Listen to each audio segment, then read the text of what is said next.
Good morning. Welcome to the museum here in Washington, D.C. Sorry that we had a little bit of delay, but we're off and running now, ladies and gentlemen. My name is Terry Giroux, and I serve as the Executive Director of the Horatio Alger Association of Distinguished Americans, which is a nonprofit educational organization based in Alexandria, Virginia.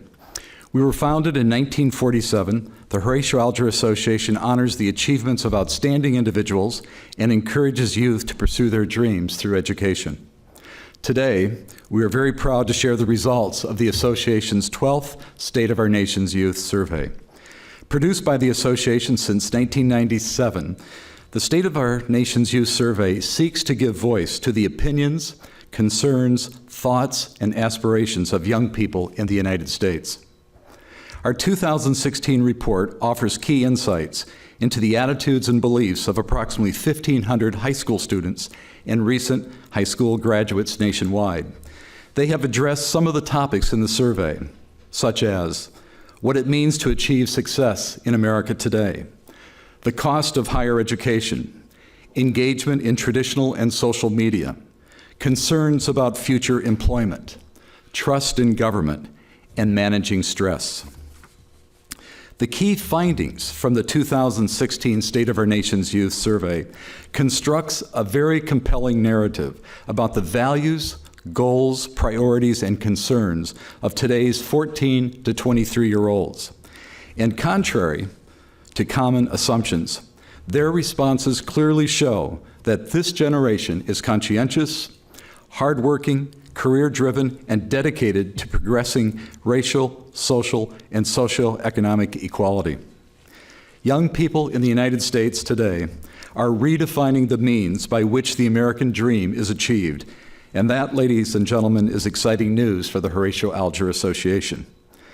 Before we delve into the survey results and hear from a few of our Horatio Alger Scholars who bring life to the state of our nation's youth, I want to acknowledge our longtime and trusted partners in this endeavor.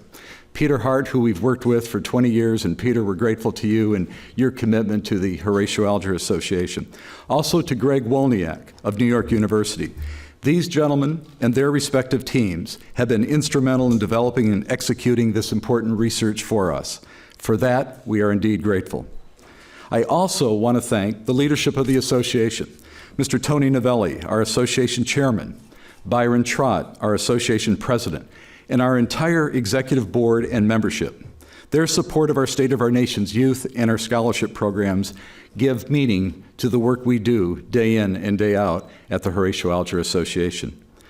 And a special thanks, clearly, to the wonderful Horatio Alger Association staff for their efforts in making State of Our Nation's youth and this special day come to fruition.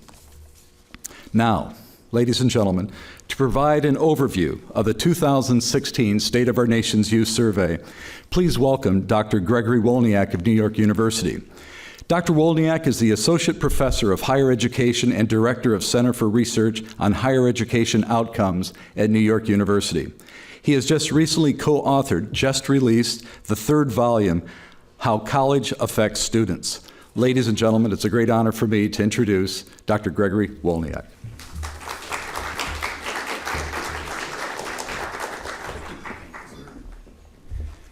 Good morning. Thank you, Terry. Very kind introductions. It's an honor to be here today and share with you the results of the 2016 State of Our Nation's Youth Survey.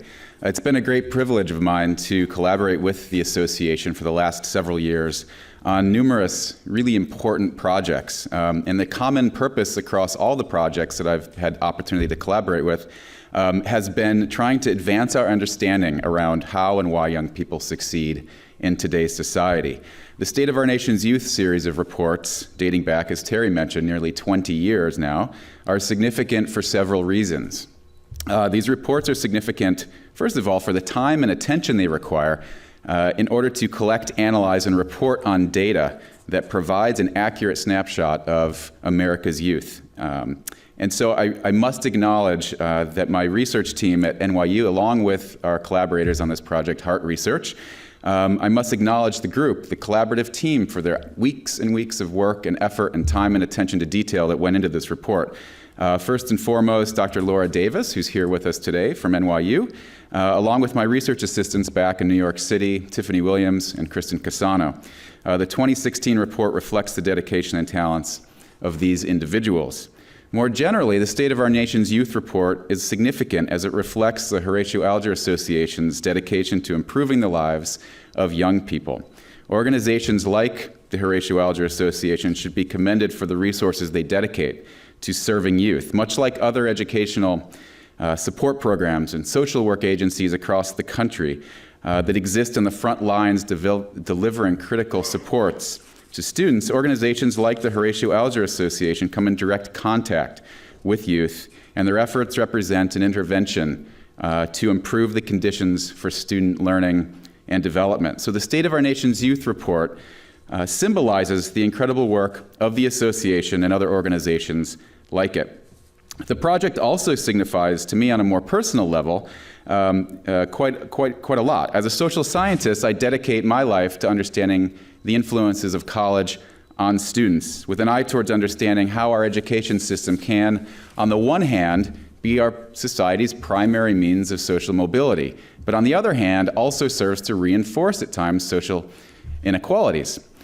And so what I find so interesting and inspiring about firsthand accounts of students, many of whom are in college or shortly thereafter college in the professional world, I hear of the conditions of their youth, and I'm particularly taken by circumstances that are overcome to achieve success. The State of Our Nation's Youth provides a snapshot of a similar voice among young people today.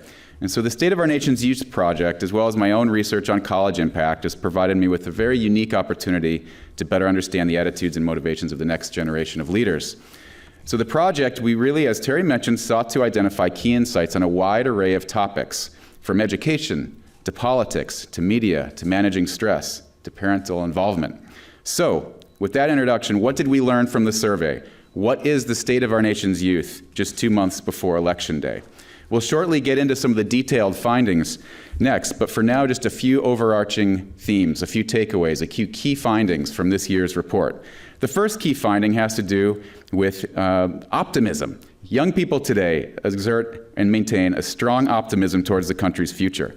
When much of our daily conversation and media coverage is focused on the challenges the nation faces, young men and women do not reflect the same levels of cynicism or loss of hope.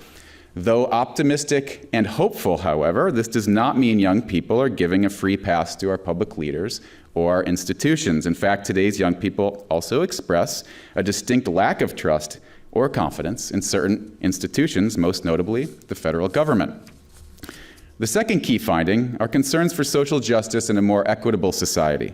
The views of today's 14 to 23-year-olds towards society and the economy may have been shaped by the fact that so much of their lives have been spent during incredibly challenging economic and social times in the years following the Great Recession. But in spite of this, or perhaps because of this, today's young people define success not only in terms of financial well-being, but also in terms of helping others in need. When asked to identify areas in the country in needing the most change, young people most often cited the equal treatment of all races, narrowing the economic gap between rich and poor, and the importance of equal treatment of lesbian, gay, bisexual, and transgendered people. This is key. So despite challenging social and economic circumstances, young people are committed to the concerns of others and dedicated to achieving social equity through a more just society. A third key finding has to do with technology. It's not surprising, I imagine to you all, that mobile technology is playing an increasingly important role in the lives of young people. Exposure to technology among young people, particularly high school students, is identified in our report as contributing to the overall quality of their education. So there's an educational component to the use of technology. And to our friends in the news media, we should note that social networking sites emerged in this year's report to be the primary source of news among today's high school students and graduates. So keep posting and tweeting and Instagramming and Facebooking and Snapchatting. This is how young people are learning about the news of the day. An additional key finding has to do with education. As young people are very aware of the fundamental role that education plays in their own development, they also understand the importance of education in socioeconomic achievement and overall quality of life. In fact, high school students care about their education to the point where concerns about their academics ranks highest among other sources of stress in their lives. In terms of the quality of education students receive, there is simply no substitute for good teaching. Students most often attribute the quality of their education to their teachers. Okay. And while nearly all students intend to pursue college, and most often four-year college degrees, there is great concern over the cost of higher education. The large majority of the students we surveyed across the country consider financial aid, particularly grants and scholarships, to be absolutely essential for covering the costs of their college education, and rightfully so. Last but not least, as Terry mentioned, hard work came out as a major theme of this year's report, but it's one that was similarly found in 2012. So the last reports have shown that today's youth overwhelmingly consider their success to be the result of their own hard work rather than luck. Today's 14 to 23-year-olds simply do not fit the narrative that characterizes young people as entitled or lazy, or the negative connotations that are often associated with prolonged adolescence or delayed adulthood. To the contrary, we look at the state of our nation's youth in 2016, and we should take away comfort not only in these findings, but we should be very encouraged. Today's youth are optimistic about the future of the country. They are concerned about the equitable treatment of one another. They're inclined to hold our leaders in government and the political system accountable. They are informed and in touch with new technology, and they value hard work over luck. So as social, political, and economic challenges become ever more complex with the passage of time, we must acknowledge and take comfort in these findings. So now, to provide further and much more detailed account of our survey results, I'd like to introduce my partner in this research. So please join me in welcoming Peter Hart.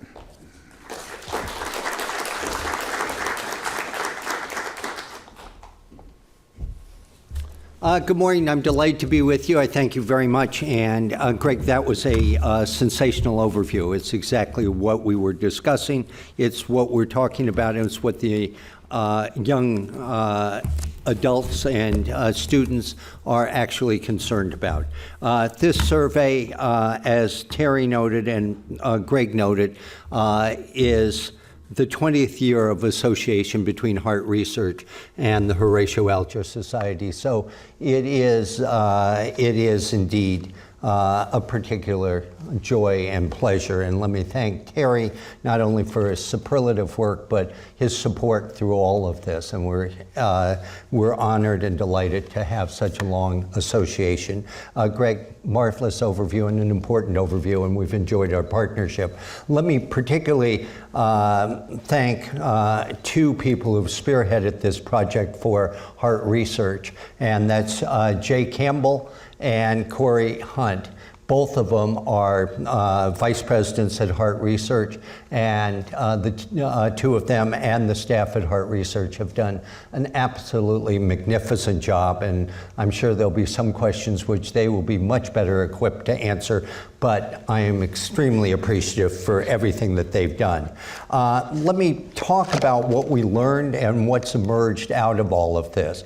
And the place to start in all of this is the methodology. And this year, somewhat differently, we have conducted this survey online. This is the first time we have. We've usually done it by telephone, but it tells us something about how we're reaching people nowadays, but it also tells us something about the challenge that you have in reaching across the line. So we did 1,512 interviews with current and former high school students, and that is, as Greg mentioned, from 13 to 23 years old. Slightly over 1,000 were done with students enrolled in high school, and another 500 with what we call recent graduates who are under the age of 23. The important thing to recognize is we did not just reach out to these people directly, the young people. We had their parents' permission, and that's how we made sure that we had that contact, as we have done in all of our previous surveys. The credibility interval is 3.3 plus or minus 3.3% for high school students and 4.7 for high school graduates. And what I would like to do is sort of take you through the high points of this. And Greg touched on many of the findings, but the first place to start is, how are they looking at society? What are they thinking? And that's a question that we have asked, and many other public opinion firms have asked, which are, what's the credibility for various institutions? And not surprisingly, in this era, the military remain as extremely highly recognized and praised. And as you can see, with young people, what we find out is 71% have high confidence in them. That is a great deal or quite a bit. 61% of those who are high school graduates. And that's what we find in all of our major NBC surveys and surveys done by Pew and other organizations. Confidence there remains, and it would obviously translate across to people who are policemen, EMS, firemen, all of the safety and protection agencies. Next, as you can see, is the Supreme Court. Now, I should note that there's a difference between the adult population that is interviewed and that is interviewed by NBC and Gallup and what we found. But overall, it's about 40% say that they have confidence in the Supreme Court. Among a cross-section of Americans, it's only 33%. So there is more of a belief in almost all institutions than there is with the general population. But what you find out here is that there is indeed a challenge to build both hope and trust in each of these institutions. And if you take a look, the federal government is now down at 26%. That tells us an awful lot about what's been happening in America and the change. Indeed, in 2003, 13 years ago, what we found, it was 52%. And this has been obviously a hallmark of the 2016 campaign, but it's been a hallmark of what much has been going on. And for young people, they look at the media, and it's down about to about 25%, which it was back then. And finally, the Congress, which back in 2003 was 47%, has fallen in half. It's now down at 24 and 27% respectively. However, if you look at the total adult population, it's down to 9%. And what this really tells us is a part about how young people are, one, relating to society. They understand this, and indeed in their society, they're reading and they're seeing the same things. They're not somehow off on the side, not understanding what's going on. No, they're very much involved. They're very much in touch. And it's a challenge that we're going through at this stage of the game for democracy, and it goes far beyond what we would say this presidential campaign. If I take a look at another element which we think is very important, and that is the different level of confidence in the police. The racial divide indeed shows up even with young people. And what you can see is overall there's a huge gap between the Caucasian white population and African Americans and Hispanics. And it's the same gap that we also see with their parents. And if you'll note, with the high school plus African Americans, only 15% say that they have a great deal or quite a bit of confidence in terms of law enforcement and the confidence in police. And essentially what you are seeing in terms of all of this is the change within this society, and Greg touched upon it so very well. And obviously the conflicts and the challenges that young people are growing up with, it's not outside their bounds. They're very much in touch. They know what's going on and what's being discussed in the home, and what these people care about are those things that are very much indeed involved in terms of their attitudes. Let me move from there to here we are at the Newseum, and we're in Washington, D.C., the nation's capital. And what you can see, and we have measured this in our work over a long period of time, and that is the decline of trust in government. And let me just say, if you look at this, essentially what you find with high school students, only 34% say, I trust government almost always or most of the time. If you look among high school graduates, about 37%. But in both cases, trust, particularly with high school students, it's down. With college graduates, it's actually up, or high school graduates plus, it's up just slightly. And if you look at this, adults, it's all the way down to 19%. So again, the point here, which is important, is there's still more optimism among young people. That doesn't surprise us. But the other thing is, all of the things that are happening out there, it's not just left to somehow the adult population, and then there is somehow a curtain that is drawn with younger people. They are involved, they are following the news, they know what's happening, and indeed, it tells us what the next president of the United States is going to have to deal with. And that is, how do you rebuild a society? How do you rebuild trust? And it's not only in our nation's youth, it's across the board. And as Greg touched upon, and I think so importantly, is what are the issues, what do people care about, and what's going on? And whether you look at the political campaign this year or you look at the news and you look at the events, we find two things that come up at the top. And one has to do with making sure that people of all races are treated equally. And the second is to reduce the economic gap between rich and poor.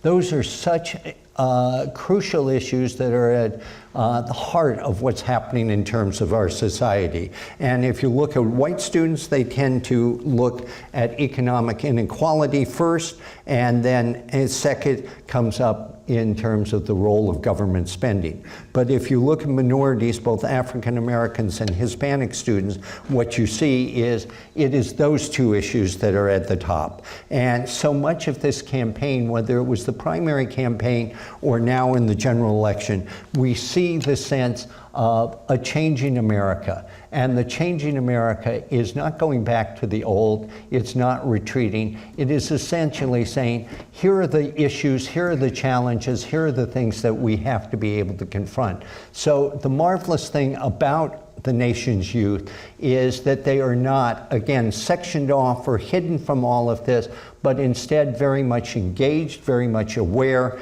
and very much concerned about what is happening. But if you look, what are the basics where you go back and you say, let's talk about the values and the rights that we're used to. And essentially what we look at when we talk about this, and here we had 6 different areas: freedom of speech, protection under the law, equal protection, freedom of religion, right to vote, right to bear arms, and freedom of the press. And we asked them what's the most important, and these are the young people talking. Essentially, freedom of speech tops the list. It's not that others are not equally important. It is when they're choosing between one versus the other. At the heart of this is the right to free speech. And the other thing that's very much there is the importance of equal protection under the law. If you look at this, essentially, government is doing a particularly good job as people rate this, and you can look at the right-hand side here, in terms of 2 areas: the right to vote and the, I should say 3 areas: religion and free speech. Those are the areas where essentially, even though they're important, the young Americans say, these freedoms are indeed being protected. These freedoms are going forward. But indeed, when it comes to the area of equal protection under the law, just as we've seen in the press, we see in terms of young people, and that is there is a lot of area for discussion. There's a lot of challenge there. And if you look at this, you can see against all of these freedoms and against everything that's happening, there is a sense of optimism of where things are going. Take a look at young people. When we ask the American public, are things headed in the right direction or seriously off on the wrong track, we get about 1 in 5 Americans say things are headed in the right direction. We get about 65 to 70% saying things are seriously off on the wrong track. This is a slightly different question that we're asking here, and what we learn is there's a cautious optimism that emerges here. If you look at young people, 64% tell us, I'm mainly hopeful and optimistic. Good sign, important sign for America.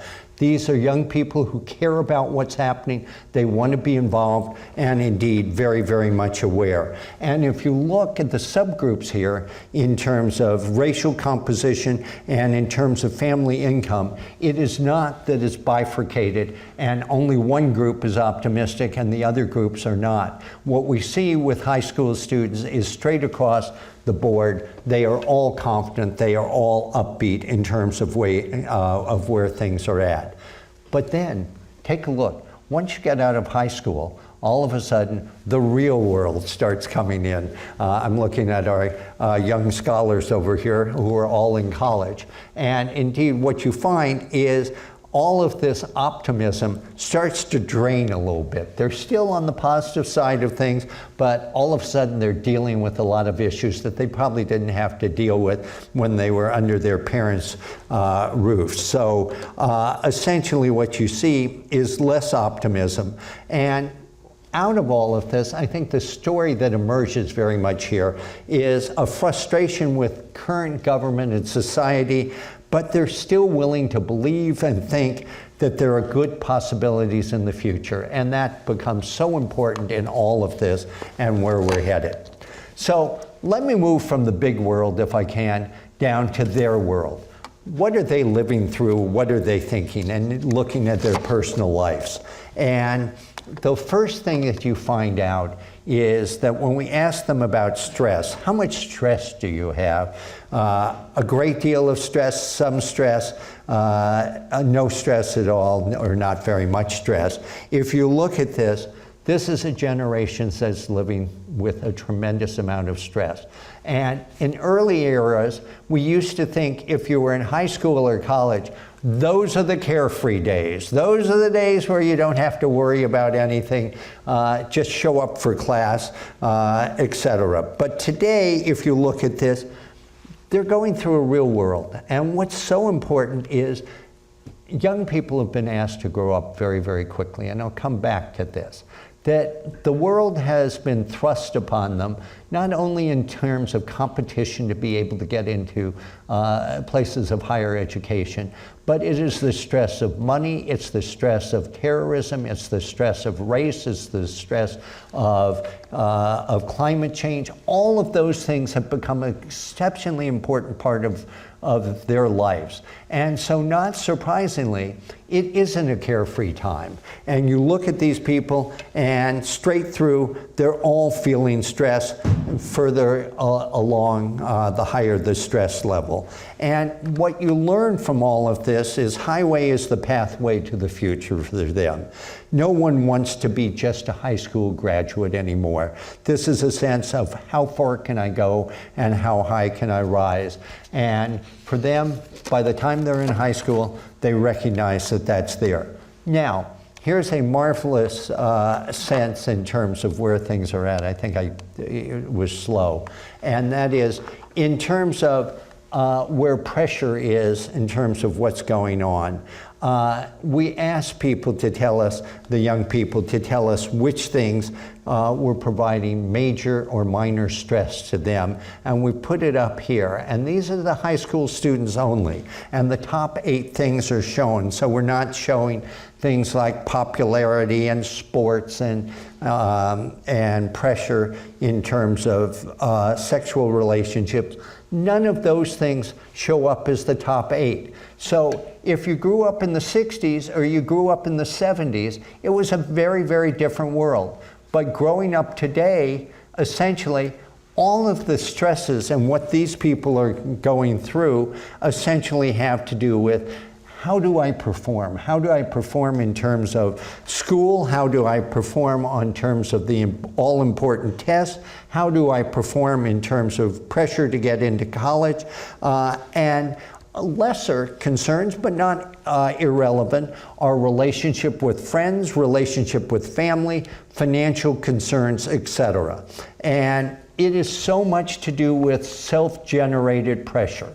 And again, I think what we learned from this, and Terry, what's so different from 20 years ago when we first measured this, is for these people, the real world has been thrust in their face so quickly and so importantly that essentially they are adults before they are adults, and they need to recognize that in order to be able to get ahead. And indeed, pressures were always there, but it was different and less significant. And again, it's not pressure that's generated by teachers or coaches or friends or parents, it's self-generated. You go to college. Our group down here, our scholars, all of a sudden the pressures change, don't they? They're not quite the same as they were.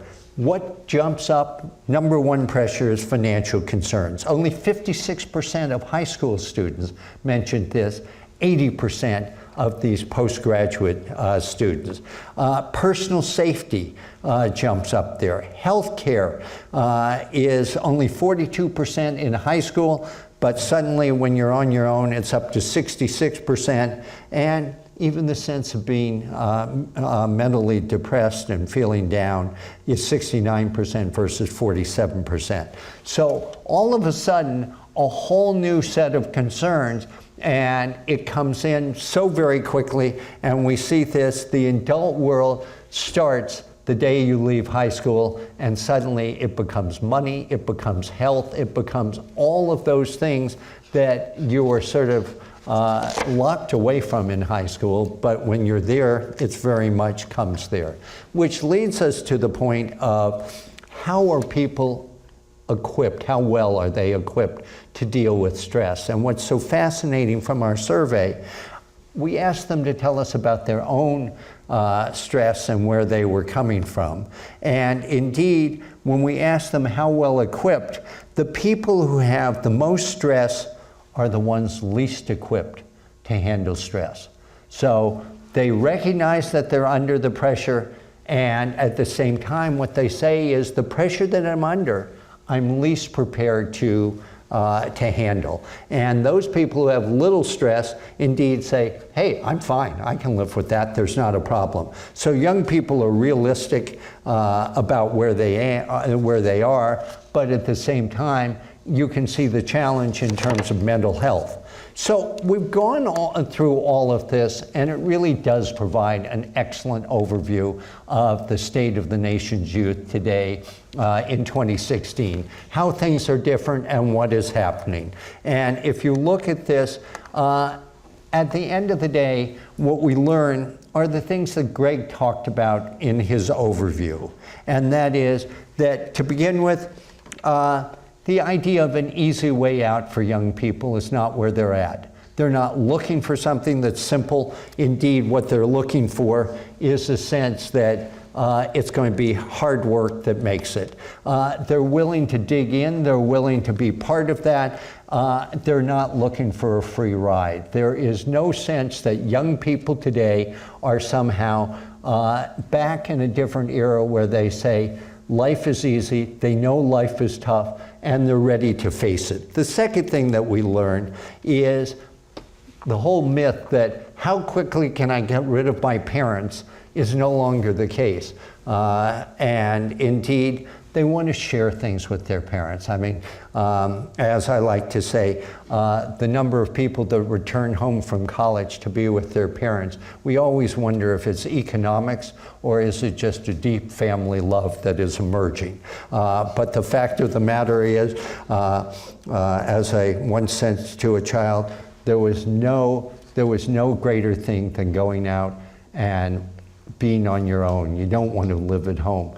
And my child put her arm around me and said, Dad, I'd never leave you during your peak earning years. So in any respect, that's very much there. But more importantly, parents are very much a guidepost in people's actions and an important part.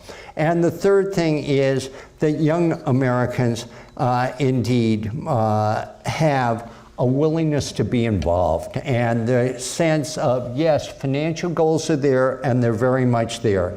But what is so encouraging and so important as you look at this generation, and I would tell you their older brothers and sisters very much, is a sense of helping others, being involved. There is no longer a sense that all I need to do is be on my own island and I will be fine. But indeed, what we learn from these people is that they have many of the same goals that their parents did, and that is raising a family, being involved, and obviously succeeding. And you stop and you look and you think, for all the things that are going on today and all the challenges, young people leave us with a tremendous sense of what I'd say is optimism and a positive feeling. That if you look at this group of people, essentially the youngest of this group wasn't even alive for 9/11. But they've grown up in an era of 9/11. They've grown up in an era where we've had the greatest recession since the Depression. They've grown up in an era with a great deal of racial justice and racial strife that has gone on. They've grown up in an era of terrorism, of economic and social media, and indeed in terms of how we've changed in terms of culture, in terms of sexual acceptance, and how we've dealt with global climate change. All of these things, we've asked young people to grow up so quickly. And I look at this generation that we're just interviewing here, and I would tell you, they are probably the most challenged generation since what we call the Great Generation, or those who grew up in the Depression and served in World War II. That what we've asked them to do, you have to view through the lens of this survey. And their answers are indeed significant because they come through in what I think is both a positive and an insightful way. And you look, and what you recognize that comes out of here is a resilient group of young people, a serious group of young people, and a strong group of young people. And to me, that's what the state of the nation's youth is. Hard times, but at the same time, young people willing to meet the challenge. So that covers the basic survey. And what I'd like to do now, I think we're going to bring in the youth panel, and we'll talk about this. So thank you very much, and can the youth panel join us?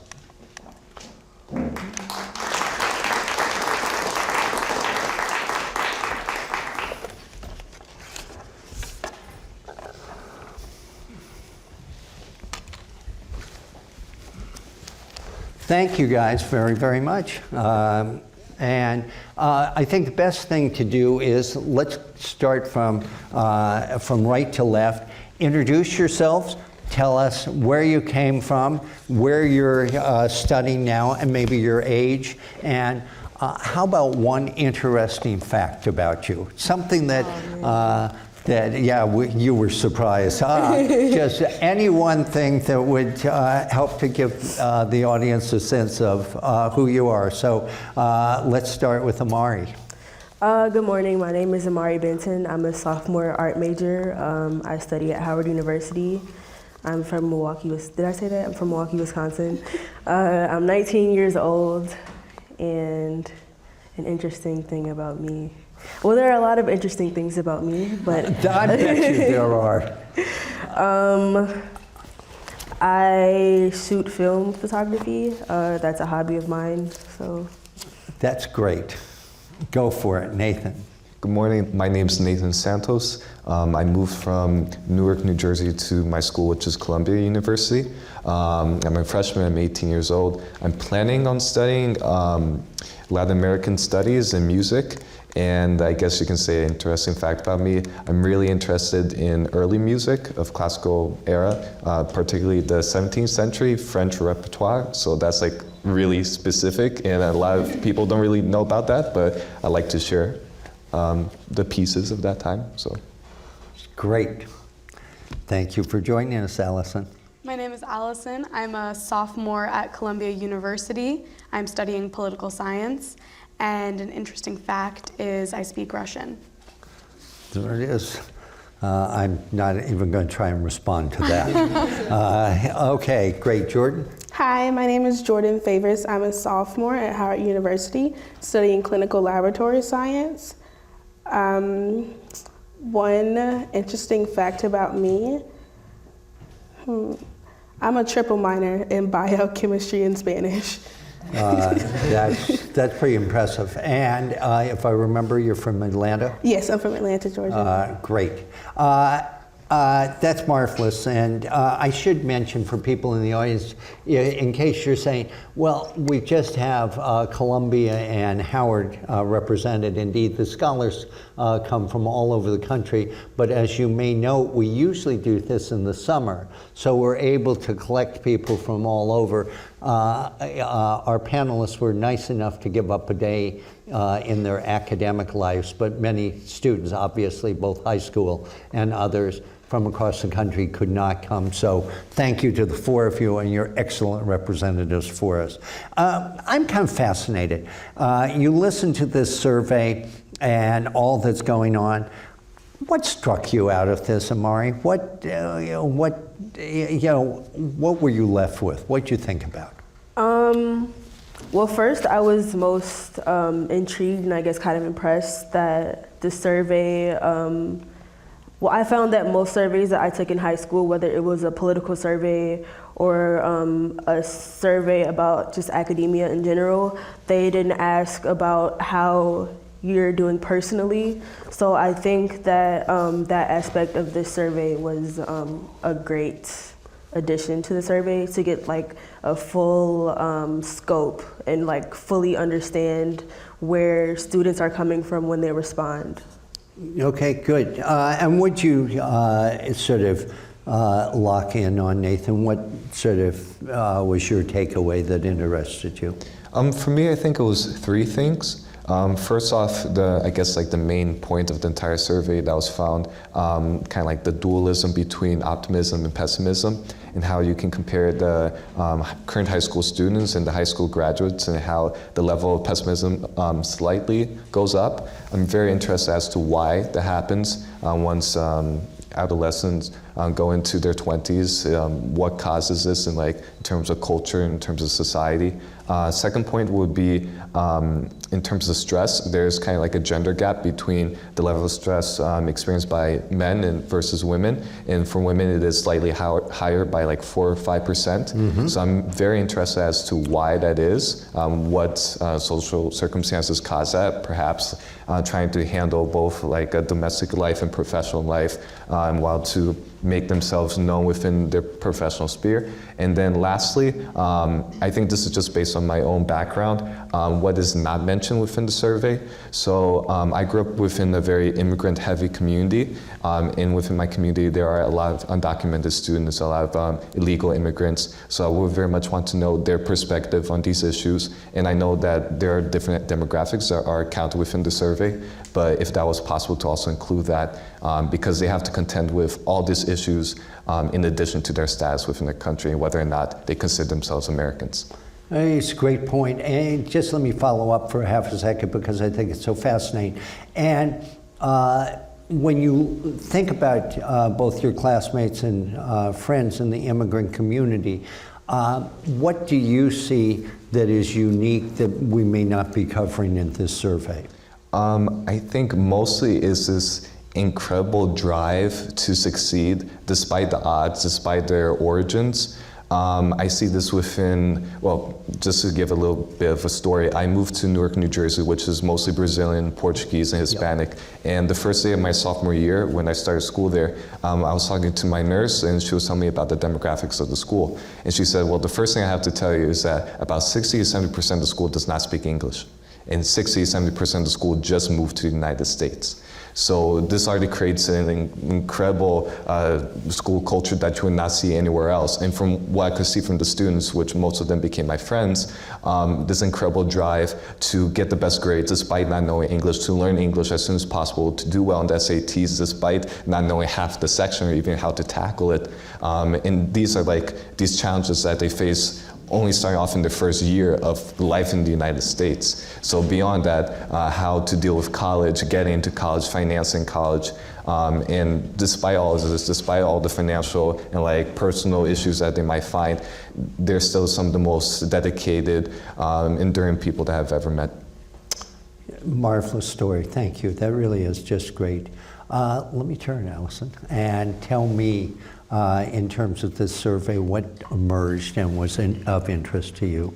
What was interesting and also really refreshing was that students or young Americans feel that helping others is a crucial part of success. Traditional values would be being well off financially and starting a family, but helping others, I think, in a generation where our stereotypes are we're lazy, we don't care, I think it's so important that students and young people believe caring for others and helping others is part of your own success and makes you probably a better person by doing that also.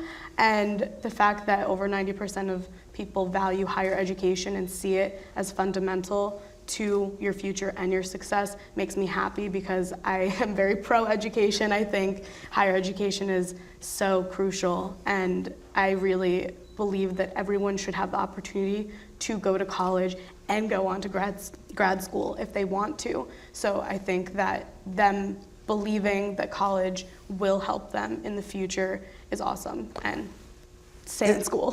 And let me, high five for that.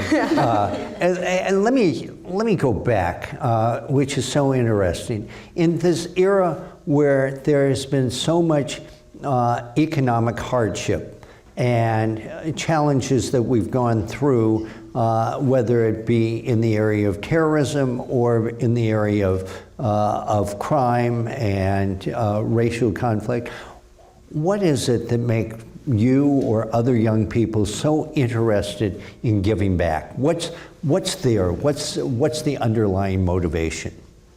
Well, to help society and make a better community. We have so many issues that we face, whether it be environmental, terrorism, crime, new things that have not been happening in the past, racial inequality and economic inequality. They're things that we are being affected day to day. It's one thing if you know they're affecting society, but when a person feels that on a day-to-day basis, that their lives are changing, they want to help and change that, because it's not about your interests anymore. It's about your family, your community, the people you go to school with, your peers. So we have this idea that that's the only way things will change, is if we contribute to that change. Nice. Jordan, tell me, listen to this survey, you've looked at it. What emerged to you that was important? What I found most important from the survey and really eye-opening was, despite everything that our generation has went through, the recent events, even past events, that we still had hope and optimism that we could change, that we could do something better for the country, for the world. I like to say that our generation and our youth have this we want to save the world type thing going on. And I think we realize that we are the next generation, and our demographics of our country are changing, and they realize this. So they're like, yeah, we can do it because we are the new America, basically. And certainly coming out of Atlanta and now coming to Washington, D.C., a lot of the racial issues and challenges that we have, how do you see yourself, your generation, dealing with this? Because clearly the whole question of the criminal justice system and equality issues are very much there. How are they affecting you, and how are you involved? I feel as though myself, it gets a little discouraging sometimes, because is like in a world that, like as a black body in America, and America is like built on this dream, built on the American dream. I think that sometimes my race is not included in this American dream. So I feel a little discouraged, like, can I really do this? Can I really fulfill my dreams in a country that I feel I'm not meant to do anything? But I've evolved as a person to realize that opportunities like Horatio Alger are out there for my race, for different races. There are different opportunities, and you could take these opportunities and just better the world with any way that you want to. Like, I want to be a doctor, but I'm also into education and reform. So there's thousands of opportunities to do these things. So despite the racial inequality, I feel like our youth are stepping up more. Like, we have a huge social media presence, and there's not one time where like there's a friend on Facebook like, this is not right, I'm addressing this, and this is how we're going to go about it. So I think our generation has this bold personality that'll just get things done. High five. I love it. That's great. And indeed, as I think about this, it is the social media, which each of you have, that allows you a voice. And as you say, it allows you both to be bold and to be able to speak out. So Amari, let me turn and ask you, what gives you the most confidence in your generation? I think that we can all attest to the fact that turning on the news these days, a lot of the news is negativity, so it's hard to find something or a reason to be motivated or a reason to keep pushing. You asked what motivates me. Yeah, I understand the challenges, but then what I'm thinking about is you look at you and you look at your students and friends at Howard and elsewhere. What gives you confidence in terms of the generation and moving forward? Why are you going to do well? I think despite of like all the adversity that we've all faced, and coming from all of our different backgrounds, we're still here talking with you today. So we didn't allow those things to keep us down. And I think in my personal life, I know that that's what keeps me moving and reassures me that everything's gonna be okay. And I know that I'm going to achieve the goals that I set for myself. And Nathan, I'd like to go back because what you said is so eye-opening and so encouraging. Immigration is such an unbelievably important topic that's going back and forth in the presidential election, and we're not into getting into the presidential election, but you have an unusual eye that you can see, and you grew up with an immigrant community. And when you look at this group that are joining our ranks, tell me what gives you optimism about why they will be an important part of America's future.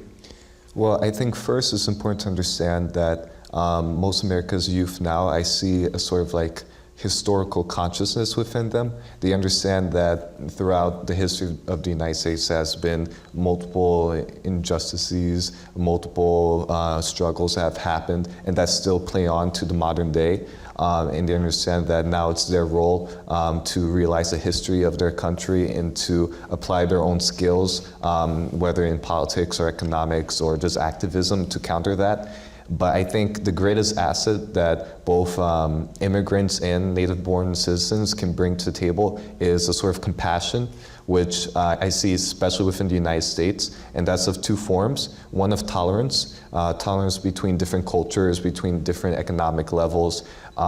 Personally, I go to Columbia University, and before I went to Columbia, I was expecting it to be a very elitist, like ivory tower organization. I would not find my place there considering my background, but I've met so many wonderful people of many different backgrounds that are willing to come together because of this one goal of to strive towards a better future through their academics, through their intellect. And then I guess you can say that the second part of this compassion is activism, is like the giving back to the community. So even though the youth of today, they might not be rich, they might not have many different connections, they're giving back the little that they have. Through volunteering, through activism, through protests, through service projects, both in the United States and across the globe. And this, I think, it shows their virtue almost. It shows that even though we have changed as a society and we have rebelled as a society over the past century, we still hold on to this idea that we must be good, we must be moral, we must be ethical to one another to create an even better society.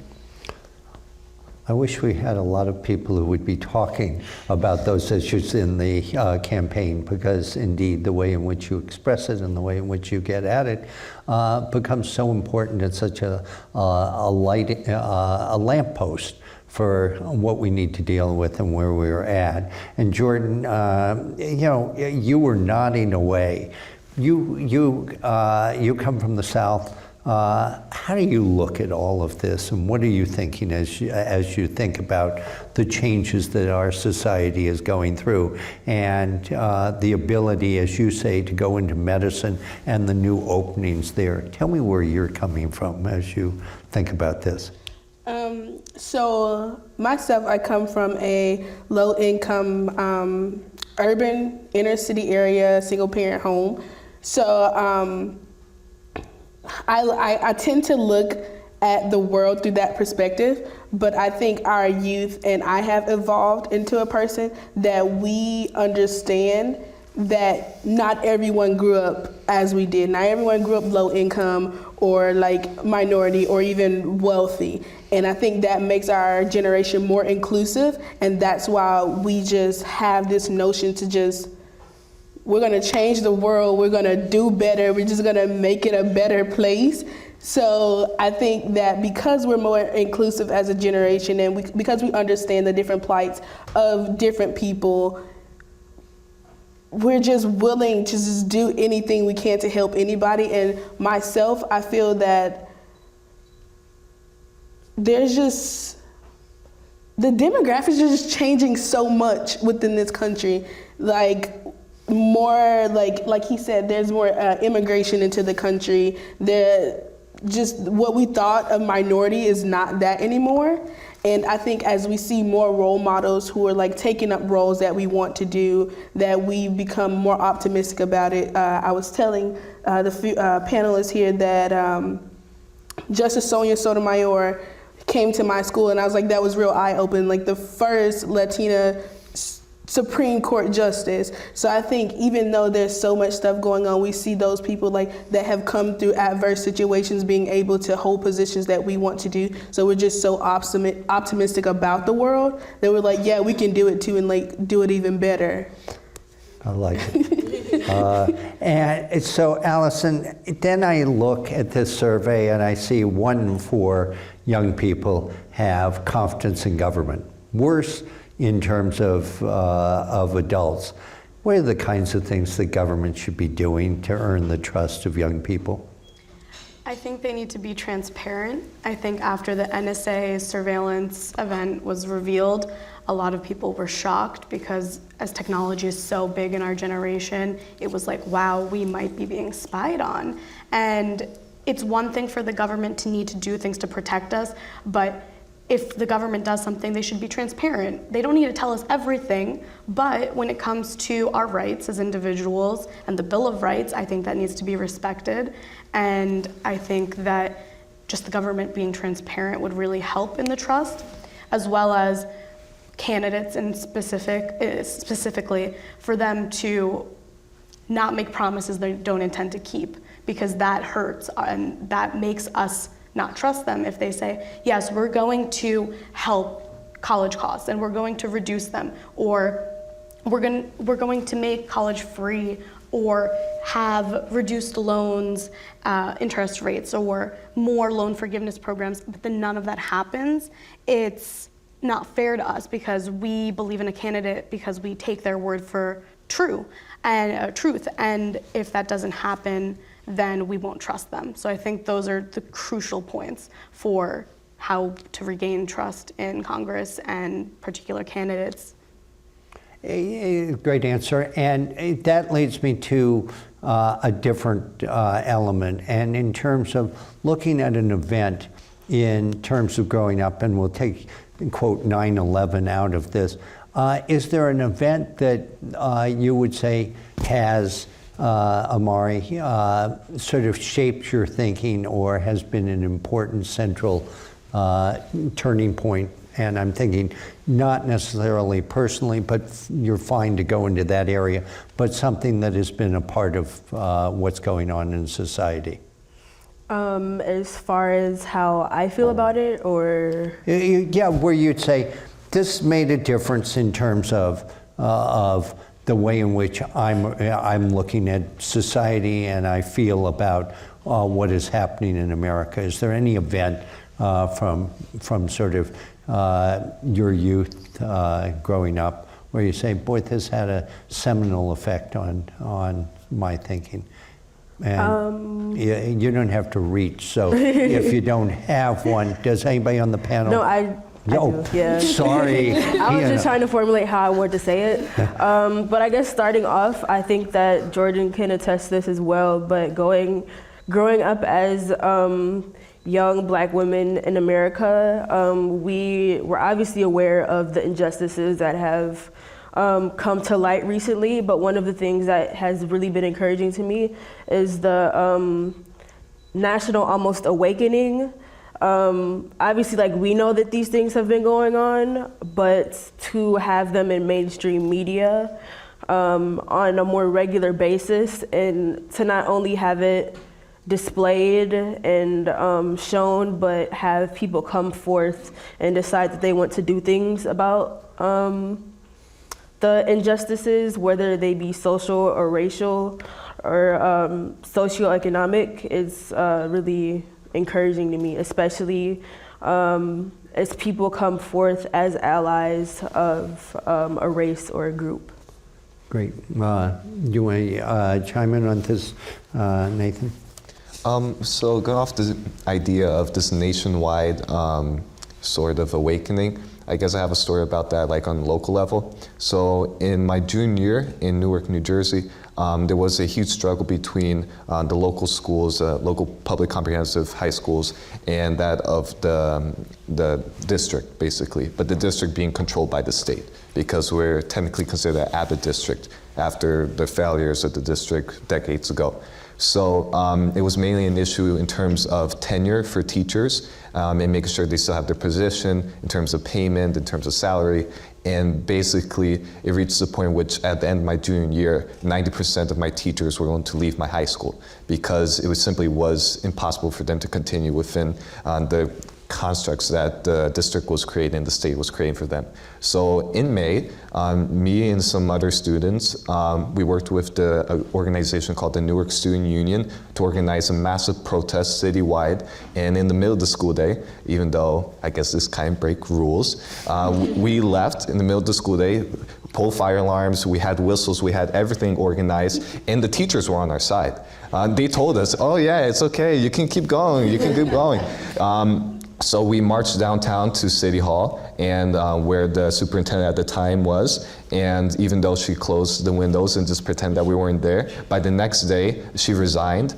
We got a new superintendent, and all the rules associated with the tenure for teachers was revoked.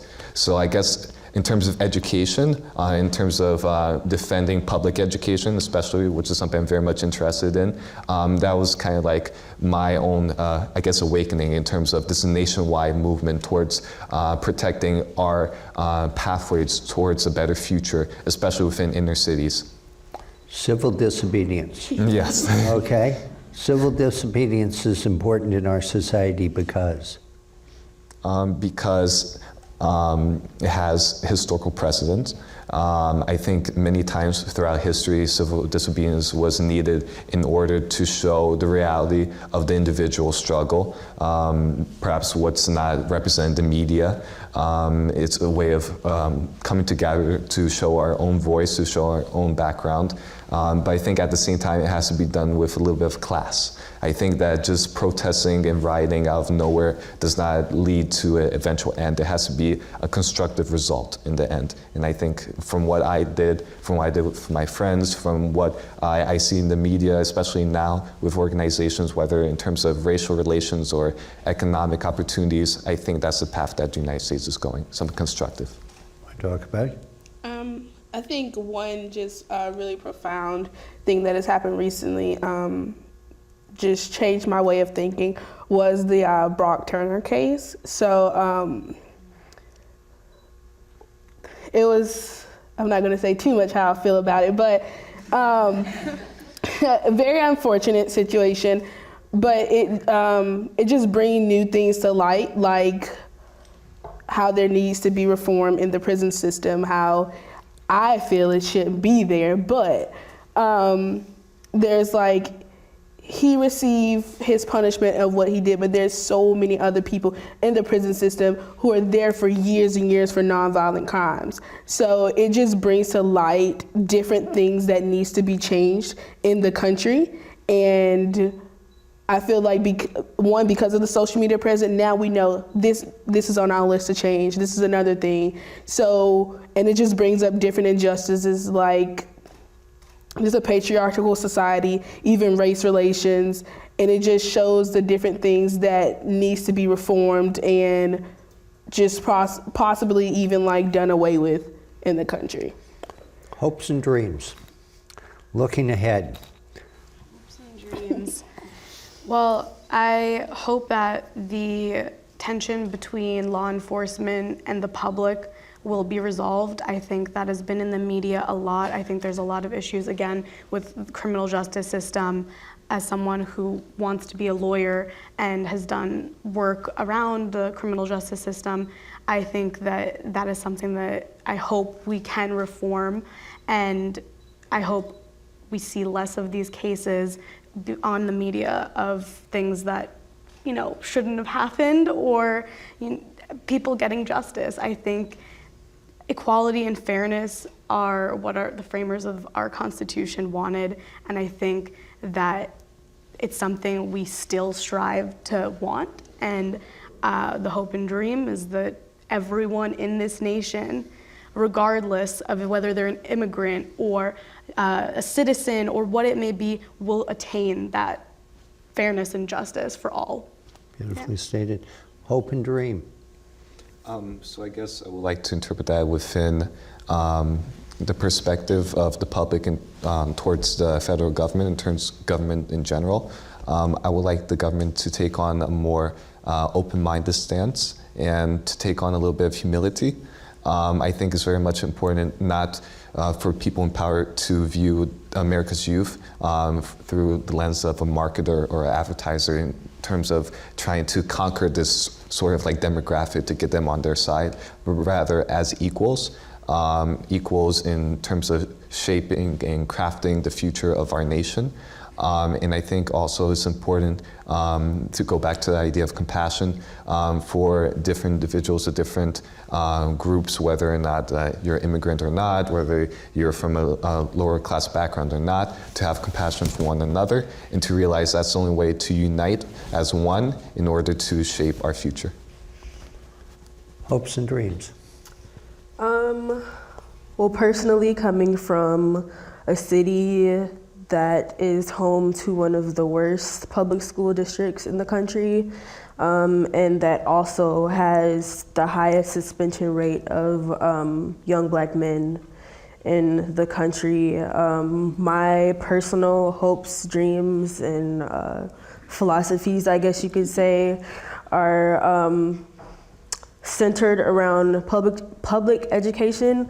I was fortunate enough to go to a very excellent charter school. So as I have entered college and I'm moving through this college journey, I'm so grateful for all of the people that came before me, that mentored me, and teachers that I'm even like in contact with today.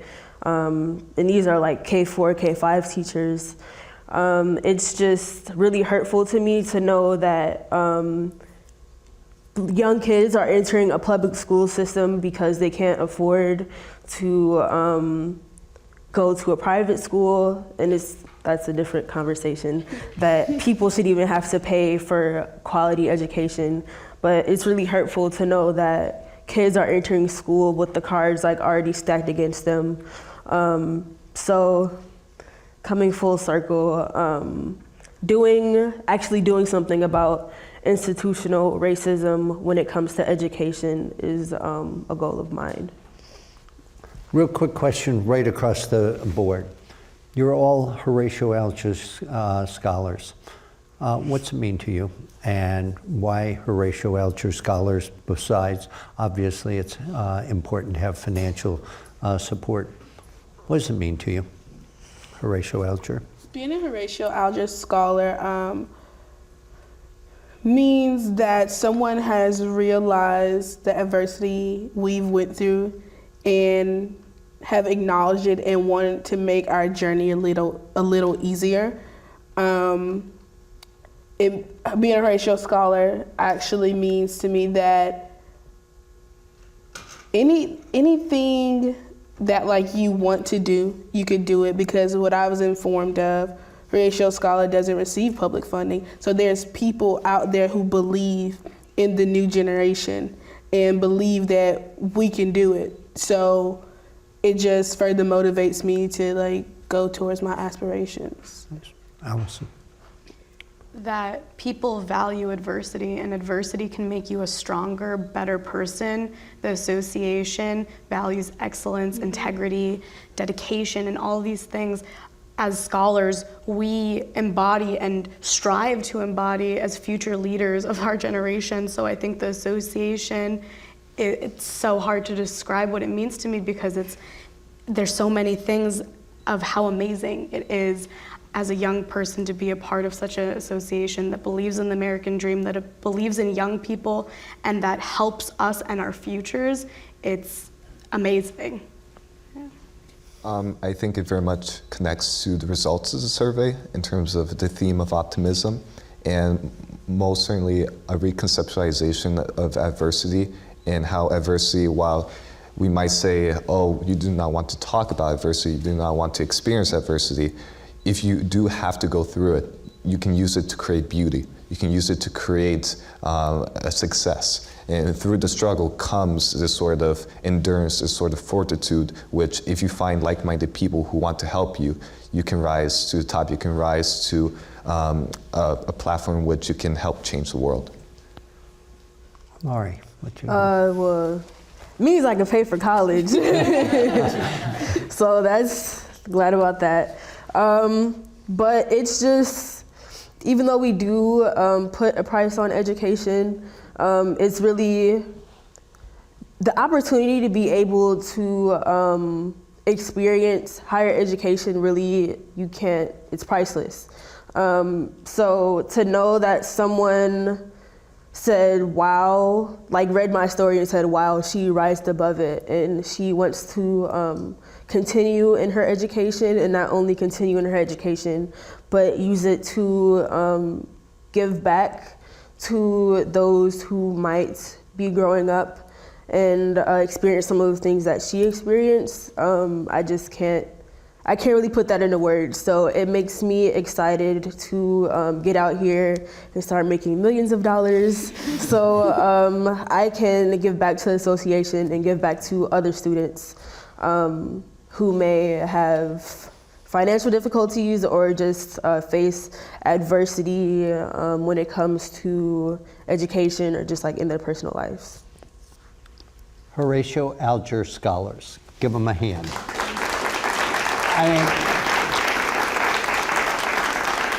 You understand the uniqueness and the specialness of the Horatio Alger Association and what they're able to do when you listen to these four people who essentially, I threw a lot of questions at you. You answered them brilliantly and with what I think is the heart and the insight of this generation. And when you look at the poll, the survey that we've conducted, what you're left with is a real sense of that as tough as the times may appear, and as challenging as this presidential election seems to be, there is a sense of optimism, a sense of a future. We know and we've seen what the bottom looks like, and we've gone through in recent times. But at the same time, you get a sense that this is the next generation that's coming out of this, and indeed